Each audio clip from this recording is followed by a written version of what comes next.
মুফতি সাদ সাহেবৰ বিৰুদ্ধে ফটোৱা জাৰি কৰা হৈছে। গতিকে মুফতি সাদ সাহেবৰ যিসকল ফলোৱাৰ্ছ আছিলে, আপোনালোকে যি মদাহী ভাঙোৱা চোৰ লুচ্ছাকেইটাক ধৰি আনি মছজিদত উঠাই দুই ৰাকাত নামাজ পঢ়াৰ যিখিনি ব্যৱস্থা কৰি আছিলে সেইখিনি কৰিব নালাগে। আৰু এতিয়া ইহঁতক ঘৰত পঠিয়াই দিয়ক, তেওঁলোকে গৈ আকৌ গৈ মদ ভাং খাই থাকক, মদ ভাং খাই থাকক, কোনো টেনশ্যন নাই। এতিয়াৰ পৰা ফটোৱা আহি গ'ল আৰু মদ ভাং খাই থাকক তেওঁলোকে গৈ। গতিকে মুফতি ছাদৰ বিৰুদ্ধে মৌলানা ছাদৰ বিৰুদ্ধে, মই মুফতিহে গৈছোঁ দেই, মৌলানা ছাদ সাহেবৰ বিৰুদ্ধে যিহেতুকে ফটোৱা জাৰি হৈ গ'ল, গতিকে টেনশ্যন ফ্ৰী। আৰু এতিয়া আপোনালোকে যিকেইটা মৌলানা ছাদ সাহেবৰ অঙহী বঙহীসকলে যিসকলে মানুহকেইটাক ধৰি আনি নামাজী বনাই আছিলে, নামাজ পঢ়াৰ কৌশল শিকাই আছিলে, ভাল কথা ক'বলৈ শিকাই আছিলে, নামাজ পঢ়াত প্ৰেৰণা যোগাই আছিলে, সেইখিনি আৰু কৰাৰ দৰকাৰ নাই। আপোনালোকে গুচি যাওক, কাৰণ আমি ফটোৱা জাৰি কৰি দিলোঁ নহয়, আমি ফটোৱা জাৰি কৰিলোঁ, আপোনালোকৰ টেনশ্যন নাই এতিয়া। আৰু গুচি যাওকগৈ, কাৰণ আমাৰ ফটোৱা জাৰি হৈ গ'ল আৰু এতিয়া আৰু কোনো টেনশ্যন নাই, আপোনালোকে ফ্ৰী। একদম গুচি যাওকগৈ, ঘৰত গৈ মুচ পকাই ভাত খাই থাকক এতিয়া, কাৰণ ফটোৱা জাৰি হৈ গ'ল মুফতি ছাদ সাহেবৰ বিৰুদ্ধে। গতিকে আপোনালোকে ঘৰত গৈ এতিয়া মানে মদ খাই ভাং খাই থাকোঁগৈ, আপোনালোকক কোনো আৰু ধৰি আনিবলৈ নাযায়, কাৰণ আমিতো ফটোৱা দি দিওঁ আমিতো ফটোৱাৱালা, আমি ফটোৱা দি দিছোঁতো। আমাৰ ফটোৱা আকৌ ফটোৱামি বুলি নাভাবিব, ফটোৱাই হয় এইটো। আমি পকেটত লৈ ঘূৰিছোঁ নহয় ফটোৱা, কেলৈ চিন্তা কৰিছে এয়া ফটোৱা, আমাৰ ফটোৱা পকেটত লৈ ঘূৰি আছোঁ আমি। গতিকে আমি ফটোৱা চিন্তাই নকৰিব আপোনালোকে। কিমান বিশৃংখলা চিন্তা কৰক, পকেটত লৈ ফটোৱা লৈ ঘূৰিছোঁ ছাদ সাহেবৰ বিৰুদ্ধে। কিন্তু যিকেইটা মানুহে এতিয়া ছাদ সাহেবৰ লগত, মই মানিছোঁ ছাদ সাহেব দিল্লীৰ পৰা ইয়াত তবলিগী জামাত আমাৰ ঘৰত কাম কৰিবলৈ নাহে, আমাৰ মহলাত কাম কৰিবলৈ নাহে, কিন্তু ছাদ সাহেবৰ যিকেইটা মানুহকেইটামান মদাহী ভাঙোৱাক যিকেইটাক ধৰি আনিছিলে, এইকেইটা এতিয়া ক'ত যাব? ফটোৱা জাৰি হৈ গ'ল, ঘৰত গুচি যাওকগৈ, মদ খোৱা আৰম্ভ কৰক, আকৌ কোনো টেনশ্যন নাই। নে কি কয়? আপোনালোকে কোনে কি কয় ইনশাল্লাহ আপোনালোকৰ পৰামৰ্শটো জনাব। কাৰণ আমি যিকেইটাই মই ফটোৱা দিছোঁ, আমি পকেটত লৈ ঘূৰি আছোঁ নহয় ফটোৱা। গতিকে আমি যিহেতুকে ফটোৱা দিছোঁ, গতিকে আমাৰ পকেটৰ পৰা আমি ফটোৱা উলিয়াই আছোঁ, আমাৰ পকেটৰ পৰা ফটোৱা আছেই, আমাৰ পকেটত লৈ আমি ঘূৰি আছোঁ এইবোৰ ফটোৱা। এইবোৰ ফটোৱা কাগজ আমাৰ হাতে হাতে লৈ ঘূৰি আছোঁ আমি, দেখিছে? গতিকে এই ফটোৱা আপোনালোকে চিন্তাই কৰিব নালাগে, আপোনালোকে ফটোৱা মানক, ঘৰত গৈ বহি থাকক। সাংঘাতিক ধৰণৰ দেই, ফটোৱা নহয়, ফটোৱা লৈ এইবোৰ ফটোৱামি হৈ আছে, ফটোৱামি হৈ আছে। আৰে বাবা, কমচে কম কালি দিনত ৰূপহী অঞ্চলত যি জামাত, যি ওলামাসকলৰ জোৰ হৈছিলে, ৰূপহী অঞ্চলত যি ওলামাসকলৰ জোৰ হৈছিলে, আপোনালোকে বোলে গোটেই অসমৰ মাদ্ৰাছা, ক'ত গোটেই অসমৰ মাদ্ৰাছা? লখিমপুৰৰ পৰা এখন মাদ্ৰাছাও যোৱা নাই। গোটেই অসমৰ মাদ্ৰাছা আপুনি ঠিকাদাৰী লৈছে নেকি? গোটেই অসমৰ মাদ্ৰাছা বুলি নক'ব, আপোনালোকে বিশৃংখলা সৃষ্টি নকৰিব। আপোনালোকে হোজাই জালালিয়া মাদ্ৰাছাৰ নাম লৈছে, জালালিয়া মাদ্ৰাছাৰ কোনো মাদ্ৰাছাৰ শিক্ষকে নাহিলে। আপোনালোকে ইমানেই ঠিকাদাৰী লৈ লৈছে। আজি দাৰুল দেওবন্দে এইটো ঠিকাদাৰী ল'ব নোৱাৰিলে, আজি মজহাৰুল উলুমে এইটো ঠিকাদাৰী ল'ব নোৱাৰিলে, আজি দাৰুল ৱকফে ঠিকাদাৰী ল'ব নোৱাৰিলে, জয়নগৰ মাদ্ৰাছা বা হোজাই জালালিয়া মাদ্ৰাছা এইবোৰ মাদ্ৰাছাই ঠিকাদাৰী ল'ব নোৱাৰিলে।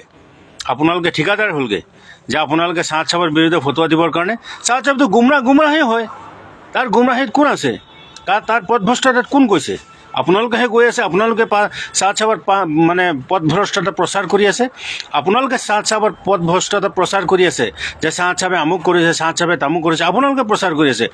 মই নিজেও আজিলৈকে ভালকৈ গোটেইখিনি নাজানো ছাদ সাহেবে কিখিনি পথভ্ৰষ্টতা কৰি আছে, আৰু জনাৰো দৰকাৰ নাই। মই ভালখিনি কাম কৰি আছোঁ, তেওঁ মানে ক'ত কি বকি আছে, কি কৰি আছে, কৰি থাকক। আমাৰ ছাদ সাহেব আমাৰ কি হিৰ' নেকি? ছাদ সাহেবক লৈ পেলাই আমি কাম কৰিব লাগিব। ছাদ সাহেব যদি ভাল কাম কৰিছে সি ডাঙৰ আল্লাহৰ অলি হয়, আৰু যদি বেয়া কাম কৰিছে সি আল্লাহৰ মানে গতা খাব, আল্লাহৰ মাৰ খাব। গতিকে আমি তাত কি কৰিব লগা আছে? আমি খালি ফটোৱাবাজি কৰি আছোঁ নহয় জানো? আমি ফটোৱাবাজি কৰিছোঁ। আমি যিকেইটা মানুহ মছজিদত জোৰাইছিলোঁ, এইকেইটা মানুহক মানে এতিয়া গোটা মাৰি মছজিদৰ পৰা উলিয়াই দিলোঁ, ফটোৱা দি দিলোঁ যে মছজিদৰ পৰা ওলাই গুচি যোৱা, তোমালোকৰ কাম নাই। কাৰণ মইতো সময় নিদিওঁ, মইতো সময় নিদিওঁ, মই ফটোৱাহে দিছোঁ, মইতো সময় নিদিওঁ ইয়াত, মইতো ইয়াত কামত নালাগোঁ। কাৰণ মই যদি কামত লাগিব নোৱাৰোঁ ভাই, মই যদি কামত লাগিব নোৱাৰোঁ, তেনেহ'লে মই যদি বেমাৰৰ ঔষধটো দিব নোৱাৰোঁ, তেনেহ'লে বেমাৰটো ধৰাৰ অধিকাৰ মোৰ নাই।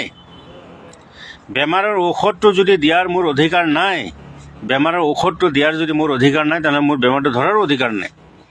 বেমাৰ যদি ধৰি দিছে, তেনেহ'লে ইয়াৰ ঔষধটো আপুনি দিয়ক। চাহাদ চাহাবে গুমৰাহ ফেলাই আছে, আপুনি হেদায়ত ফেলাওক না। তেনেহ'লে চাহাদ চাহাবৰ বিৰুদ্ধে যিবোৰ মানুহ ওলাইছে, আজি চাহাদ চাহাবে যিবোৰ মানুহ লৈ বিশৃংখলা সৃষ্টি কৰিছে, সেইখিনি মানুহ ঠিক আছে, আমি মানিছোঁ। আজিৰ দিনত চবৰে মাইণ্ডছেট কল থিংকিঙেৰে যদি চিন্তা ভাৱনা কৰে, সতেজ মস্তিষ্কৰে যদি কোনোবাই চিন্তা ভাৱনা কৰে, তেনেহ'লে সকলোৱে গম পাব যে চাহাদ চাহাবে 2-4টা কথা তেওঁ স্লিপ কৰিছে, 2-4টা কথা সি অতিৰঞ্জিত কৰিছে, এইটো কথা সত্য। কিন্তু এতিয়া আপুনি মই যে চাহাদ চাহাবৰ বিপক্ষত খাৰা হৈ আপুনি মই যে এটা প্লেটফৰ্ম বনাম, সেই প্লেটফৰ্মটো বনাব লাগিব ভাই। ফটোৱাত জানো হ'ব? ফটোৱা দি দিলে জানো হৈ গ'ল? ফটোৱা দিলে জানো হৈ গ'ল যে ফটোৱা দি দিলোঁ আৰু তোমালোকে গুচি যোৱা? আৱাম ইমানেই মানে দিনৰ পিপাচা হৈ আছে নেকি? আৰে ভাই, আৱাম মদাহী হৈ আছে, আৱাম ভাঙুৱা হৈ আছে, আৱাম যিমান নাফৰমানি কাম আছে, আৱাম এইবোৰৰ কামত জড়িত হৈ আছে। আৰু আপুনি মই ফটোৱা পকেটত লৈ ঘূৰি ফুৰিছোঁ। আপুনি মই ফটোৱা লৈ ঘূৰি ফুৰিছোঁ, আমাৰ মাজত ইফৰাত তফৰিত কৰিবৰ কাৰণে আমি ফটোৱা লৈ ঘূৰি ফুৰিছোঁ। আপোনাৰ ফটোৱা কোন শুনিছে? আজি চাহাদ চাহাবৰ পন্থী যিসকল আছে, তেওঁলোকেতো কাম কৰিয়ে আছে। আপোনাৰ ফটোৱাত গুচি গ'ল, কাৰণ ফটোৱামি হৈ গ'ল। আপোনাৰ ফটোৱাটো এইটো ফটোৱামি হৈ গ'ল। মই স্পষ্টকৈ কৈছোঁ, আপোনাৰ ফটোৱামি হৈ গ'ল, কাৰণ আপুনি যে কুৰবানী দিব নোৱাৰে। মই ফটোৱা দিছোঁ, মোৰ ফটোৱাটো যদি মই ইয়াত ফটোৱা দিয়াৰ পাছত যদি মই ইয়াৰ সমাধানৰ ব্যৱস্থা নকৰোঁ, মই যদি খালি জলচা কৰি ঘূৰি ফুৰোঁ, মই জলচা কৰি গোটেই অসম ঘূৰি আছোঁ আৰু মুচাফা কৰি মলাই লৈ আছোঁ, মোৰ ভাগটো মই ঠিকেই কৰি আছোঁ, মলাই লৈ আছোঁ, ভাগ লৈ আছোঁ, কিন্তু সমাজখনক মই এটা সুস্থ বাতাবৰণ, সুস্থ এটা ব্যৱস্থা মই দিব পৰা নাই। কাৰণ যোৱাকালিৰ মৰকজত যিটো ৰূপহী মৰকজত যিটো ওলামাসকলৰ জোৰ হৈছিলে, তাৰ পৰা যদি ক'লেহেঁতেন যে হয়, হুজ্জাতুল উদাৰ সময়ত যেতিয়া নেকি আখেৰী হজৰ সময়ত আল্লাহ নবী সাল্লাল্লাহু আলাইহি সাল্লামে ভাষণ দিয়াৰ পাছত যেতিয়া সকলোকে কৈছিলে যে তোমালোকে এতিয়া দিনৰ খাতিৰত বিভিন্ন ভাৰতৰ বিশ্বৰ চাৰিওদিশত তোমালোকে গুচি যোৱা, তেতিয়া চাৰিওফালে গুচি গৈছিলে।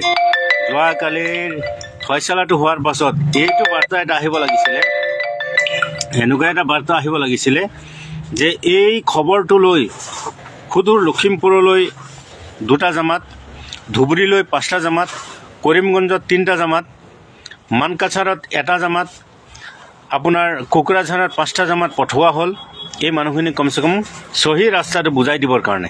সেইটো কৰিলে জানো? নাই, সেইটোতো নকৰিলে। আপোনালোকে গোটেইকেইখন তাত আটাইকেইজনে একেলগত বহি পেলাই মছজিদত বহি ফটোৱাটো পঢ়িলে, আৰু আপোনালোকে ভাবিছে যে এই ফটোৱা পঢ়ি শেষ কৰি দিলে আপোনাৰ চাহাদ চাহাবৰ যি গুমৰাহীত মই কাবু আনিব পাৰিম?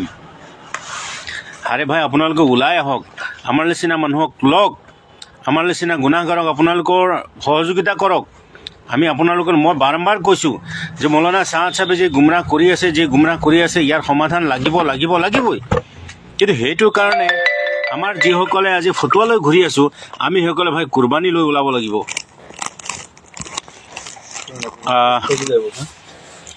মোক যোৱাকালি এজনে ফোন মাৰি পেলাই কৈছে যে আপুনি চাহাদ চাহাবৰ পন্থী হৈ আপুনি কাম কৰি আছে। আৰে বাবা, মই নিজে মোৰ নিজৰ কামতে ব্যস্ত, তবলিগী কামতনো ক'ত জুৰি থাকিব পাৰোঁ? না চাহাদ চাহাবৰ লাইনত পাৰোঁ, না সুৰা জামাতত পাৰোঁ। যেতিয়া 5 ওয়াক্ত নামাজ পঢ়োঁ, মাগৰিবৰ ইশাৰ নামাজৰ পাছত যিটো নেকি হালকা হয়, সেই হালকাত অকণমান সময় দি দিওঁ, কিতাপখন কায়দাখন হেৰিটো অকণমান পঢ়িব পাৰোঁ বুলি কেতিয়াবা তালিমটোও দি দিওঁ, বছ ইমানেই। ইয়াতকৈ বেছি আমি একো নকৰোঁ। কিন্তু আজিৰ দিনত এনেকৈ জানো আপুনি মই দিন জিন্দা কৰিব পাৰিম? মই যদি ভাবোঁ যে আমি একেবাৰে গোটেই ৰাজ্য আমি দখল কৰি ল'ম, আমি ছাকচেছ হ'ব পাৰিম জানো? কেতিয়াও নোৱাৰো, কেতিয়াও নোৱাৰো ভাই, কেতিয়াও নোৱাৰো। সময় দিয়ক, সময় দিয়ক। সময় নিদিয়াকে আপুনি মই কেতিয়াও ছাকচেছ হ'ব নোৱাৰো, পৰা নাই আৰু নোৱাৰো। গতিকে মই অনুৰোধ ৰাখিছোঁ আমাৰ যিসকল মুফতিয়ানে কেৰাম, জ্যেষ্ঠসকল, কনিষ্ঠসকলে মিলি একত্ৰিত হৈ ফটোৱা দিছে, আপোনালোকে আহক, আমাৰ গোটেই অসমত আপোনালোকে ফিল্ডত নামক আৰু আপোনালোকৰ লগত লৈ আমিও ঘূৰিম ইনশাআল্লাহ। আপোনালোকৰ লগত লৈ আমি ঘূৰিম ইনশাআল্লাহ। আমি সময় দিম, কাৰণ আমিতো ফটোৱা দিয়া নাই, সেইটো কাৰণে আমাৰ কথা মানুহে গুৰুত্ব নিদিব। আমি ফটোৱা দিয়া নাই যে আমাৰ কথা মানুহে গুৰুত্ব নিদিব। গতিকে আপোনালোকে আহক, ফিল্ডত আহক। আৰু মই যদি ভাবোঁ যে মই ফটোৱা দিলোঁ, মই ফটোৱা দি এতিয়া মই কেৱল জলচা কৰি থাকিম, মই জলচা কৰি থাকিম আৰু কোনোবাই বেলেগ কিবা কৰি থাকিব, তেনেকৈ হ'লে নহ'ব ভাই, তেনেকৈ হ'লে নহ'ব। আহক, আমি একেলগত মিলি এই দিনৰ কাম কাজখিনি শুদ্ধ কেনেকৈ আমি কাম কৰি যাব পাৰোঁ। আজিৰ দিনত আপুনি মই এই ইকুট বিকুট চিকুট খেলি থাকোঁতে সেইফালে কাদিয়ানী আহি আপোনাৰ ঘৰ সোমালাই, সেইফালে কাদিয়ানী আৰু সেইফালে বেৰেলী আহি পেলাই আপোনাৰ কিন্তু বৰঘৰত সোমালেহি, কিন্তু আপুনি কিন্তু জবাব দি হ'ব লাগিব কালি কিয়ামতৰ দিনা ভাই। কালি কিয়ামতৰ দিনাখন আপুনি জবাব দিব লাগিব। কালি কিয়ামতৰ দিনাখন আপুনি মই এইটোৰ জবাবদিহি হ'ব লাগিব যে সমাজখন যেতিয়া বিশৃংখলা হৈছিলে তেতিয়া তুমি ইয়াত সমাধানৰ বাট কি কৰিছিলা, সমাধানৰ কাৰণে কি কাম কৰিছিলা। মুজাহিদ আলম, ৱালাইকুম ছালাম ৰহমতুল্লাহ, আপোনাক ধন্যবাদ জনাইছোঁ মুজাহিদ আলম। চাওক, মই আকৌ কৈছোঁ, মই মোৰ নিজৰ ব্যস্ততাতে মই ব্যস্ত। মই না তবলিগী জামাতৰ শুৰাৰ লগত আছোঁ, না মই ছাদ চাবৰ লগত আছোঁ। আৰু ছাদ চাবৰ লগতো থকাৰ কথাই নাহে, কাৰণ ছাদ চাবৰ লগত তেওঁ যিখিনি কিছুমান বিতৰ্কিতমূলক কথা কৈছে, সেইখিনি কথা কোৱাৰ কাৰণে যিখিনি কথা কোৰাণ হাদিছ নাই, মন ঘৰত কথা কৈছে, সেইখিনিত আমি সমৰ্থন কৰিবই নোৱাৰোঁ। গতিকে ছাদ চাব কোন, মই আজিলৈকে সঁচাকৈও আজিলৈকে তেওঁক চিনিও পোৱা নাই, মই ভালকৈ নাজানো। জানো যে ছাদ চাব দিল্লী মৰকজত থাকে বুলি, ইমানখিনি জানো, আৰু বেলেগ একো নাজানো। গতিকে আপুনি মই যদি ভাবিছোঁ যে মোৰ সঠিক নিভাজ ইছলাম আমাৰ কৌমৰ মাজত প্ৰচাৰ কৰিব লাগে, তেনেহ'লে আপুনি মই কুৰবানী দিব লাগিব। আপুনি মই কুৰবানী নিদিয়াকৈ কেৱল ফটোৱা লৈ ফটোৱাবাজি কৰি থাকিলে আমি কেতিয়াও সফল হ'ব নোৱাৰোঁ। আজিৰ দিনত যোনে ফটোৱা দিলে, মানি লৈছোঁ আপোনালোকে হওক, মই আপোনালোক বুলি মই হেৰিপন্থীক কৈছোঁ, যদি আপোনালোক হওক তেনেহ'লে আপোনালোকক দাৰুল উলুম দেওবন্দে কিয় বেন কৰিলে? মই এতিয়া শুৰা জামাতৰ সেইসকলকো কৈছোঁ, যদি আপোনালোকেই হক হয় তেনেহ'লে আপোনালোকক কিয় বেন কৰিলে?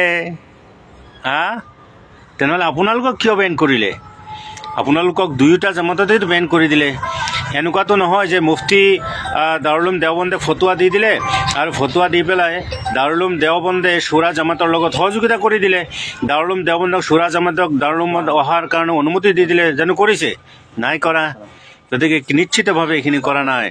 গতিকে দাৰুল উলুম দেওবন্দে দুইটা জামাতকে আপোনালোকে কি কৰিছে? বেন কৰি দিছে।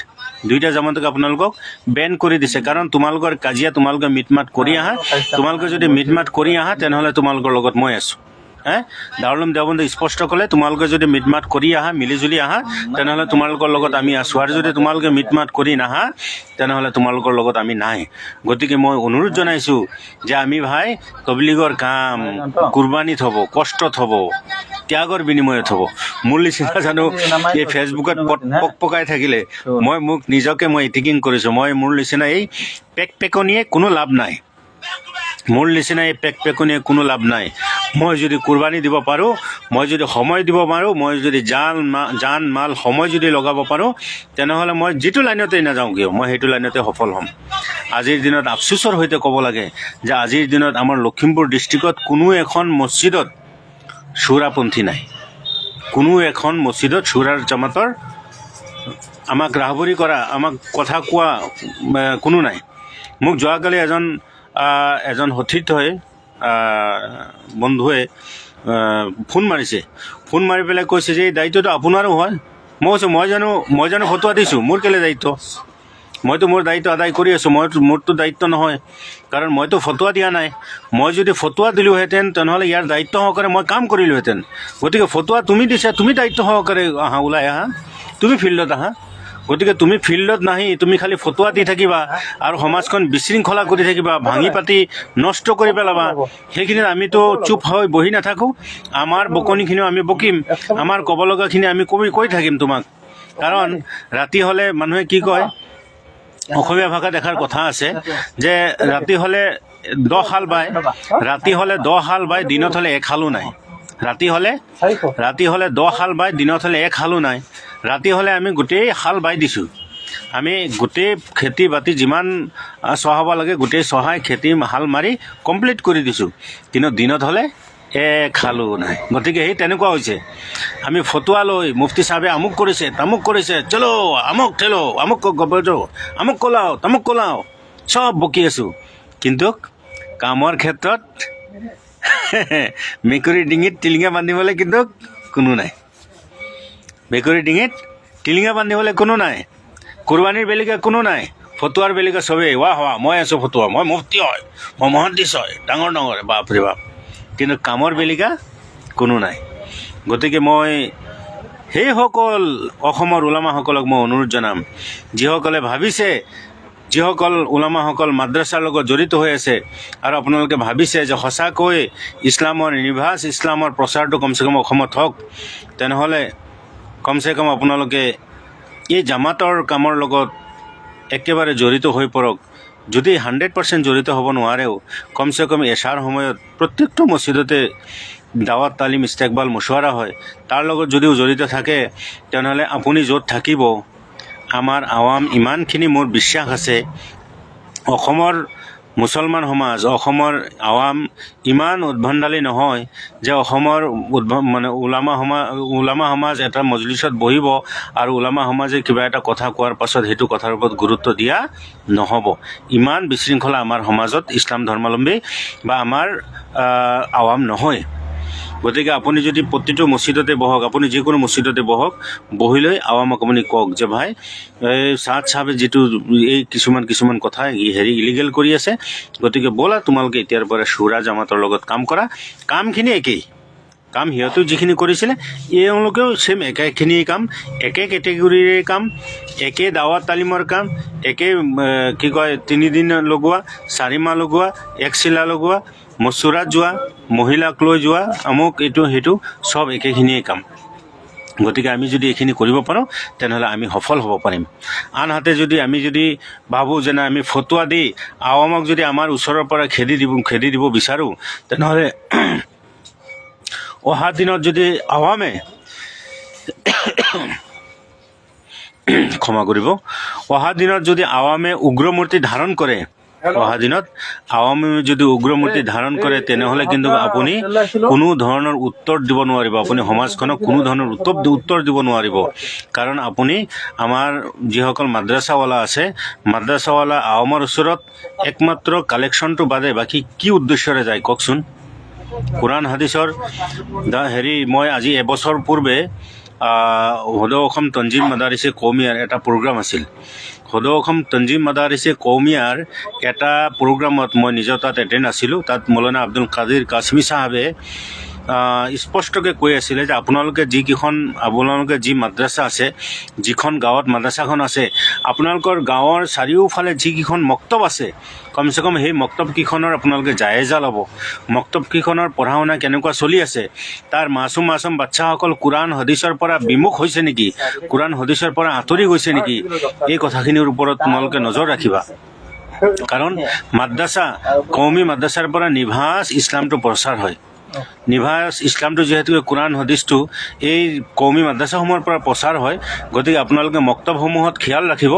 মক্তবত মাছুম বাচ্চা, সৰু কিশোৰীসকলে কোৰআন হাদিছৰ শুদ্ধ ব্যাখ্যাটো পাইছেনে নাই, কোৰআন হাদিছ পঢ়িব পৰা হৈছেনে নাই, বুনিয়াদী তালিমটো তেওঁলোকে পাইছেনে নাই।